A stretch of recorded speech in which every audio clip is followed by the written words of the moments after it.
Hemen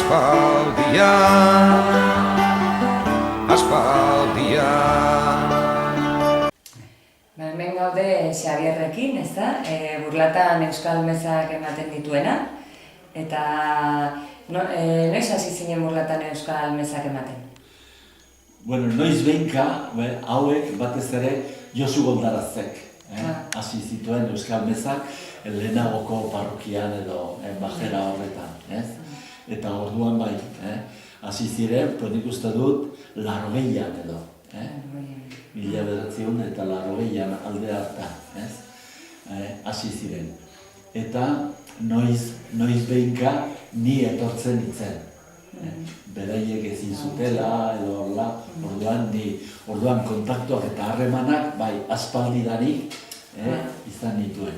Baina orai igandero etortzea, hori Josu Goldarazek ere eman zidan misio hori, egin behar hori. Bueno, zu hasi zaitez. Eta nik uste du, ja, izango direla berbada, ez nahiz ongi hobeitzen, baina 12-14 urte bai, izango direla uste du. Eta zer bultzatu zintuzten horrela euskaraz hastea? Bueno, nire grina beti izan da, Eliza barruan lantzea euskara. Eta orduan edo zein izpi agateratzen direnean, orduan horra joaten naiz, euskara egitera, euskaraz. Eta horregatik, orai hemengo parrokoak, hemengo erretoreak oldok, bai, bat direnean olako oso euskaldunak eta nahi dutela euskaraz nahiko egin edo, orduan deitzen hau. Eta orduan hiletetan ere, hementxe. Gero, jaunartzeko, hori ere, aspaldidanik, manato, bada urte hori edatik beratik, hasi naiz urtean behin. Baina prestakuntzanik ez dut egiten. Osea, katekizia, astero eta hori ez dut egiten. Bakarrik etortzen naiz ospakizun bereziak egiten. Eta euskal mezakin hasi zinetenean eta agian euskaldunak elkartzeko toki bat edo aukera bat izaten zen? Burlatako euskaldunak elkartzeko? Hori ez naiz, ez dakit. Eta jende asko etortzen zen hasieratik? Osea, orduan uste dut, euskaldun franko bazirela. Horrei baino gehiago. Zeren batzuek hilak izan dira, eta beste batzuek arrazoi batengatik edo bestegatik aldendu dira parrokiatik. Eta orduan orai, adibidez, gazten aldetik oso gutxi ikusten da euskarazko elizkizunetan. Hori horrela da bai.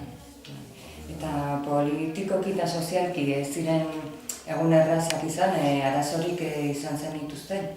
Gara jaietan nola euskara erabiltzeko edo? Ez ezen gana. Ez da, alde hortatik ez. Eta pixka bat hori bukatzeko, euskaldun bezala nola ikusten duzu gaur egun euskara? Euskara? Bueno, nik ikusten dut batez ere hezkuntzaren gatik, osea, aurrerapen handia izan duela, ez?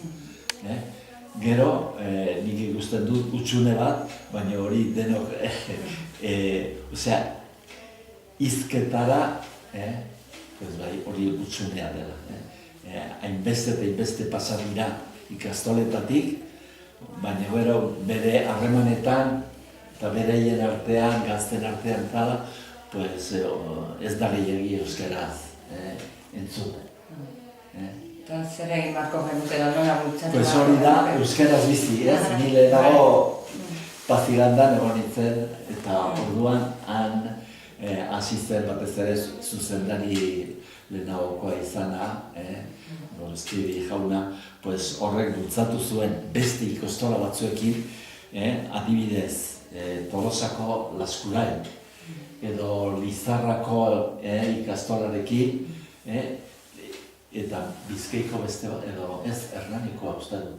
4 ikastolen euskaraz bizi. Hori, eta saiatu ziren, zeren ikusten zuten hori. Eskolan bai, Hori pues, normaltasun bezala eskolan euskera. Horretara, guraz irakasleek pues, bultzatzen zutelako. Osea, alde hartatik hori gertatzen zen, ez? Baina gero nola sartu maitasuna, euskararen maitasuna. Ikasleek beti uste dute egin behar bat bezala, euskaraz egin behar dugu. Baina hortik gero maitatzera euskara, hori da. Lortu behar duguna, ez da. Beno, Xabier, eskerrik asko gurekin egoteagatik, eta segi bizkor. Hori da beste gauza bat, horrelako taldeak, lantzea eta aurrera. Baita ere, mila esker, Xabier. Bueno,